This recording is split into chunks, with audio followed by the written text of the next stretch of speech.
Another day. Oh. Good morning. It is Sunday, 20th of February, about 10 a.m. in the morning. I'm sorry this episode is a little bit late. We were hoping to have published this last weekend, and we're also behind in responding to your lovely comments and questions, so I apologise for that. The reason why we're late is because although we were originally planning to take Josefine into dry dock this coming May to begin or to finish the final stages of her reconstruction, 10 days ago we suddenly got an opportunity to do it now, and so we did. 10 days ago we dry docked Josefine, and we are now in dry dock, where we'll probably be for the next 2 weeks or so. The process is pretty straightforward. We manoeuvre the boat into the dry dock, close the gates, pump the water out effectively. She has to be shored up, so as she settles she has to be shored up, and that's a very delicate process where she needs to be precisely in line with the blocks, and pretty much takes most of the day, to be honest with you. Then it's a matter of washing away all the mud in the bottom of the dry dock where you're going to have to work.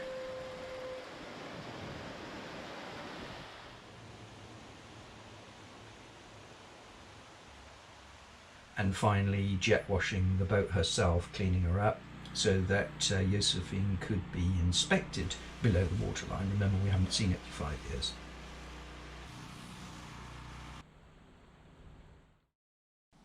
Dominic and Jason did that inspection with a view to drawing up a plan of action of what was required.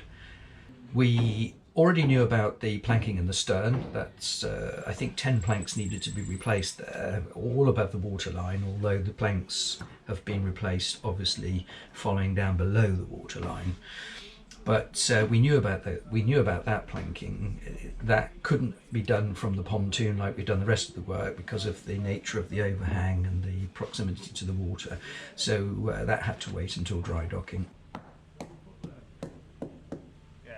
And then it was simply a question of how much extra work there was, and we were pleasantly surprised actually.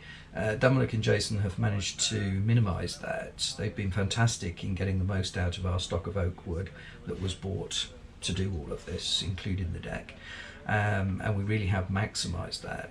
Dominic has maximised that. They've settled on replacing 4 other planks. There are 3 on the starboard side and 1 on the port side. So we've all been doing different work. Dominic and Jason are templating, making and fitting the planks. I work ahead of them, taking out the old planks, and when required helping them, as just basically a pair of hands to pass them tools and clamps and all the paraphernalia involved in fitting a plank. And when not doing that, scraping loose paint off the hull, ready for painting, and checking the seams and preparing those seams that are no longer sound in nature. So a variety of work. Randy has been keeping us fed and watered, keeping us supplied with caffeine, a full-time job in itself, and also clearing up after us. There's a lot of debris, as you can imagine. It all just falls to the bottom of the dock.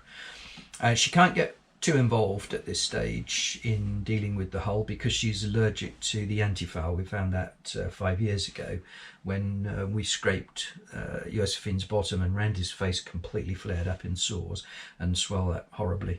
So we're keeping her away from the hull a little bit. She will get involved in painting it. She already has done a little bit of patch priming with Vinegard on the bare wood sections where I've scraped the loose paint away.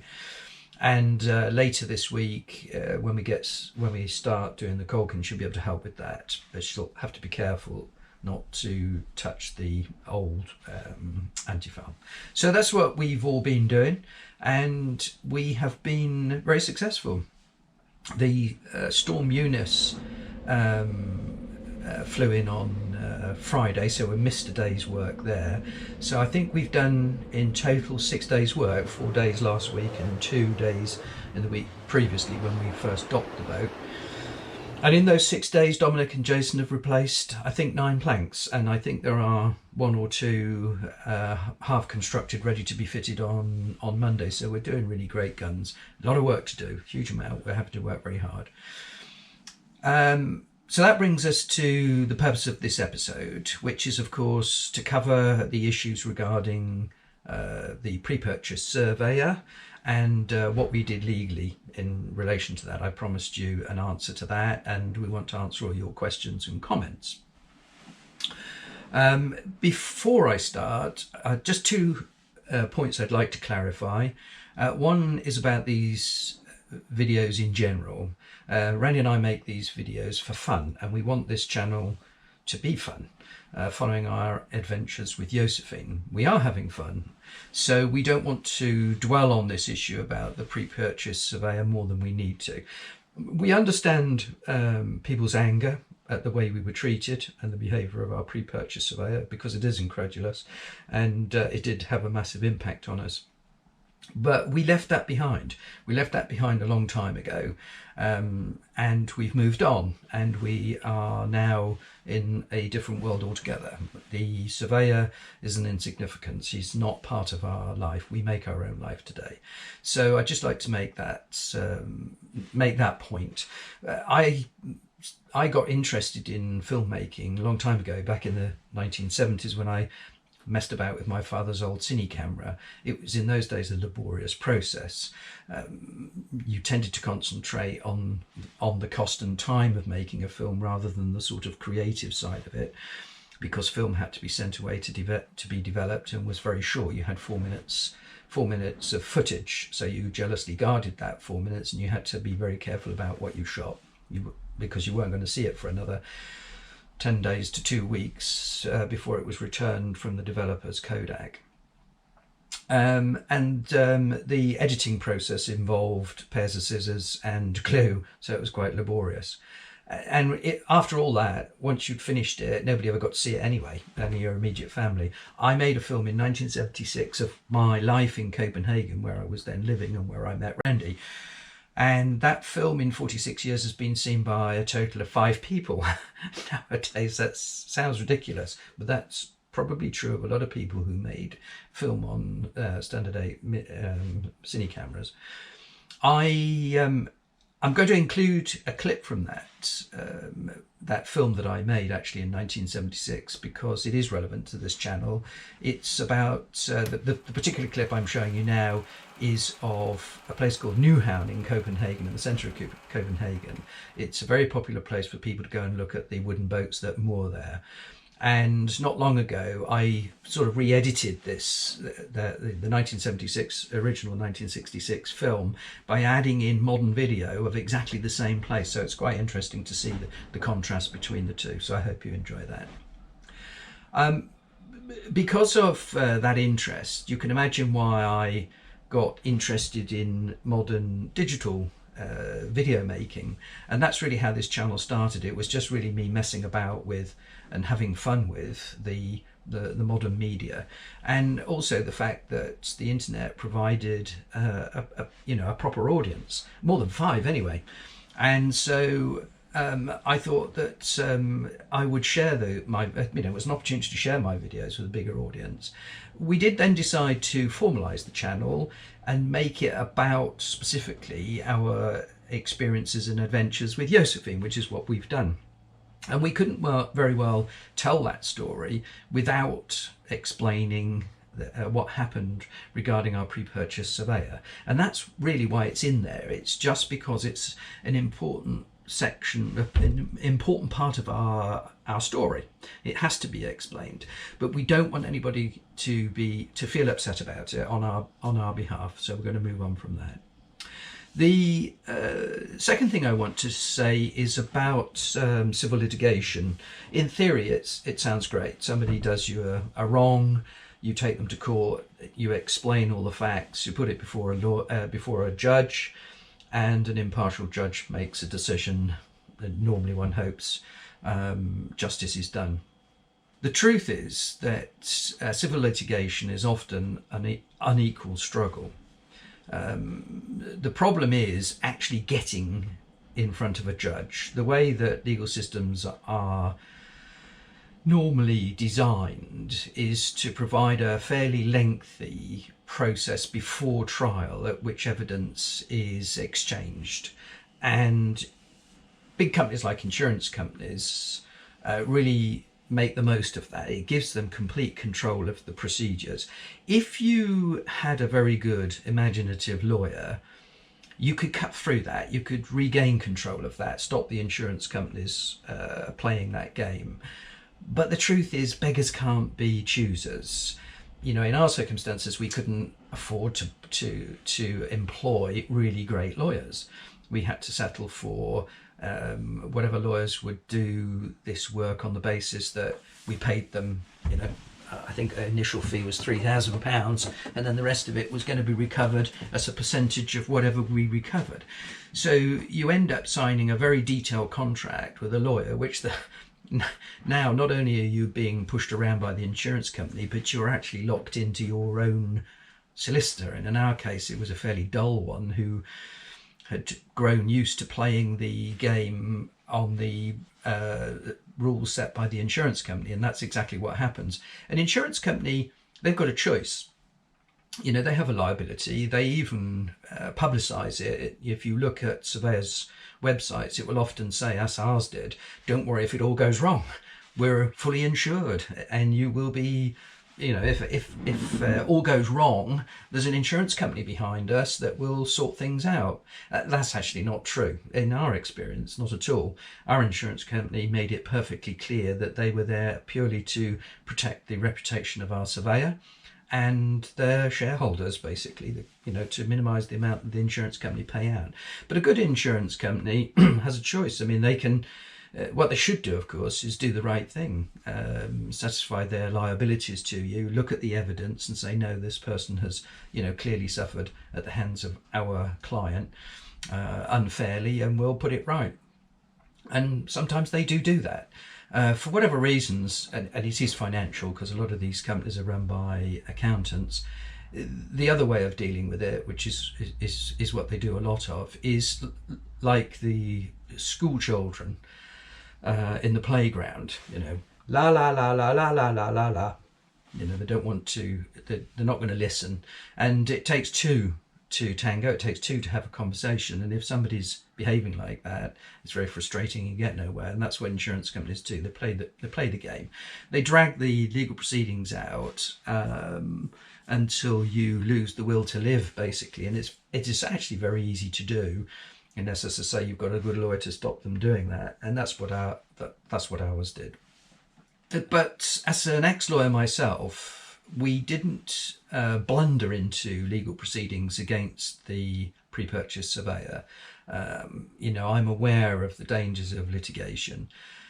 And so when we first brought Josefine to Nielsen's shipyard here in Gloucester and had her mast unstepped to check it, and it fell in half, we were obviously very shocked.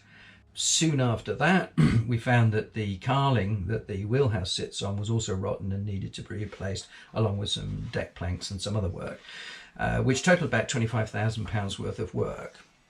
And we decided at that stage just to take it on the chin, to swallow those costs ourselves, move on. We really didn't want the hassle of legal proceedings, which are, you know, they're uncertain at best, you know, the outcome. And so we very quickly regrouped. We were living on our narrowboat Oak on the canal, not very far from the centre of Gloucester, and we travelled in every day in Josefine's tender, a rib, with our dog Rock at that time.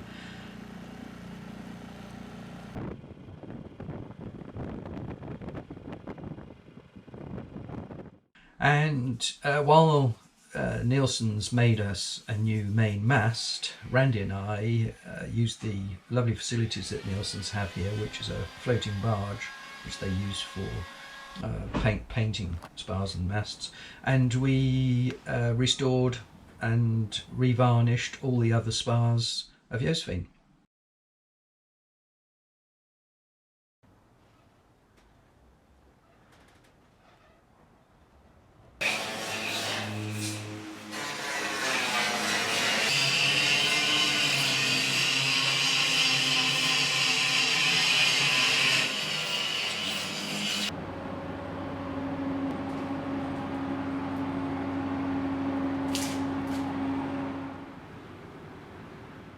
During that period, It was right at the very beginning, in the first couple of weeks, remember, when we came to Gloucester.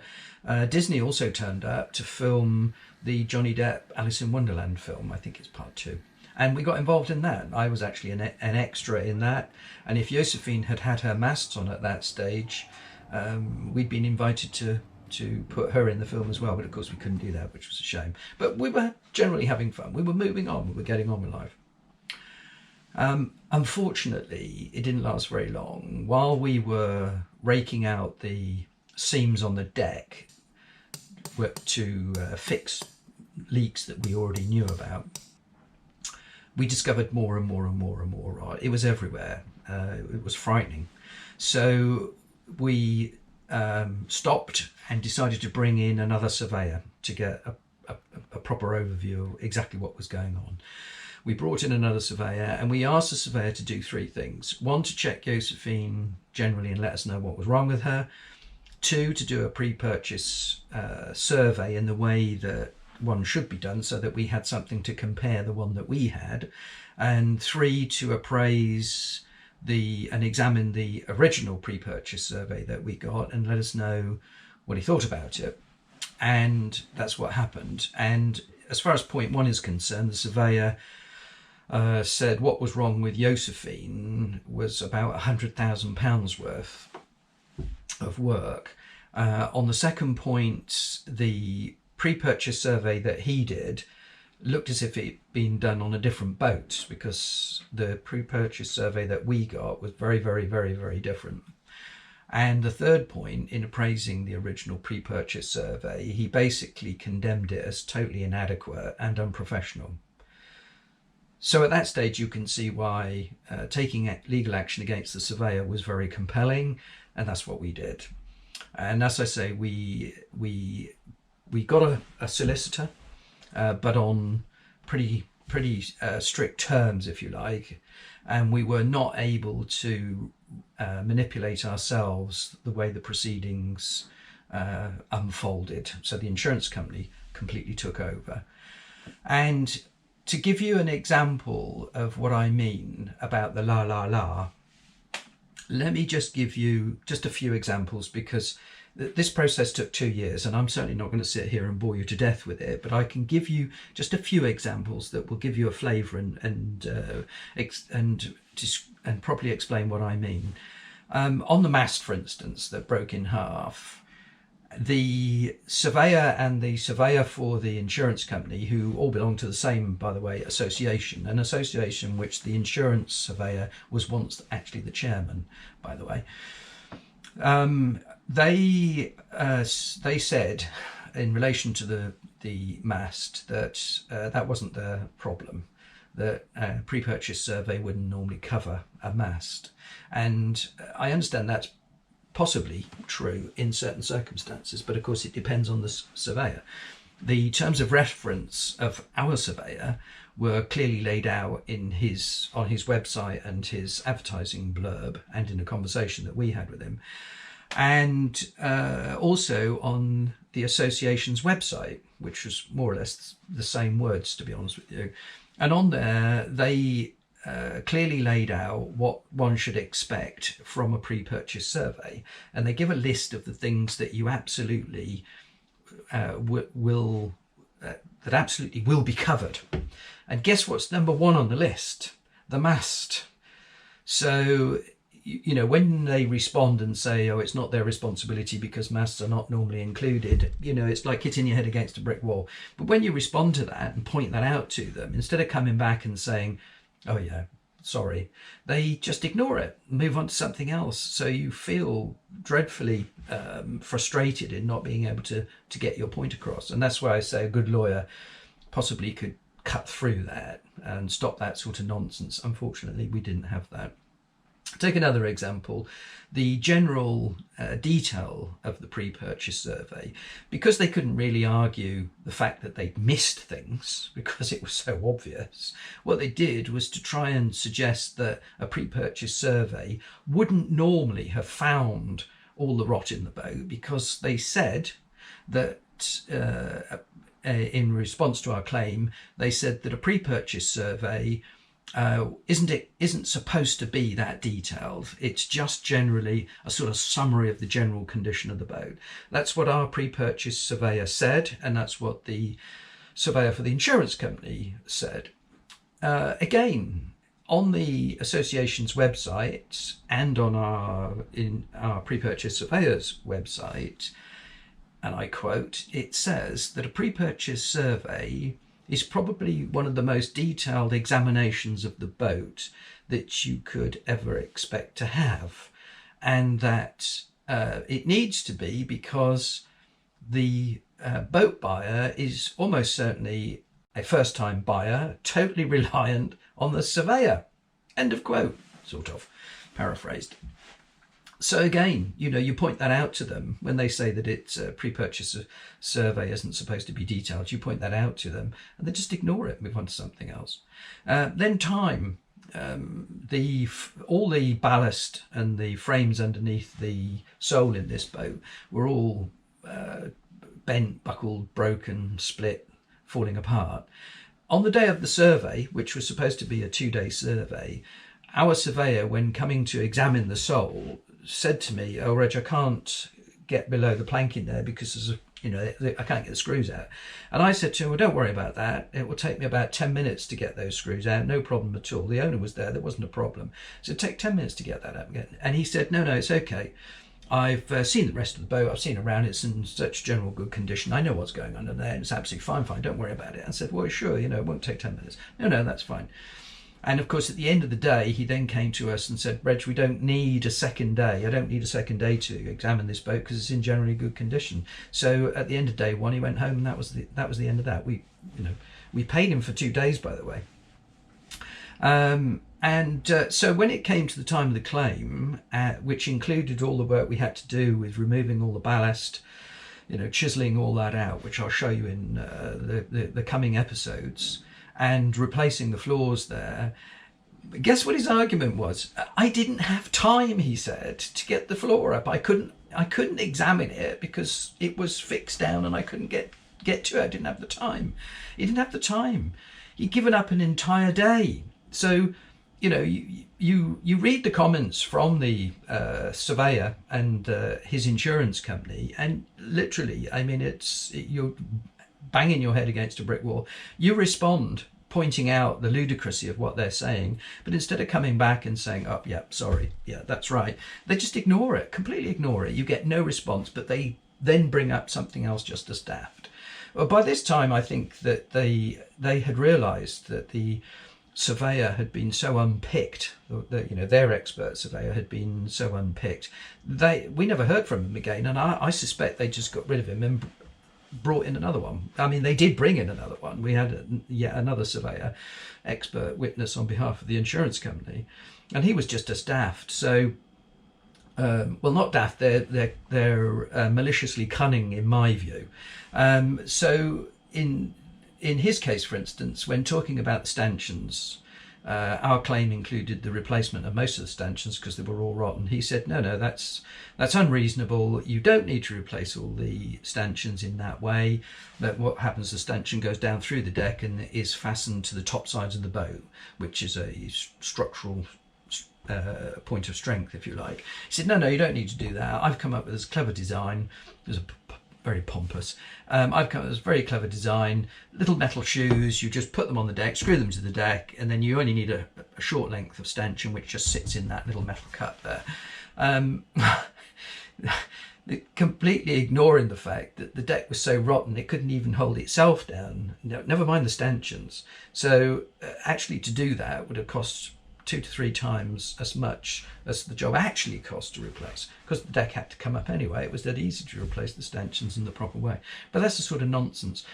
And then in relation to the value, we'd had the boat valued, and our claim was that the boat was now practically worthless. The broker, the ship's broker who valued it, said that we probably wouldn't be able to sell it at all because it was such a big project. But if we did, it wouldn't be worth more than about £10,000. No, he said, the surveyor, that's rubbish. It's of much greater value to you than that. because you could just put a tarpaulin over the top of it and it would make a perfectly good liveaboard boat moored on a river somewhere.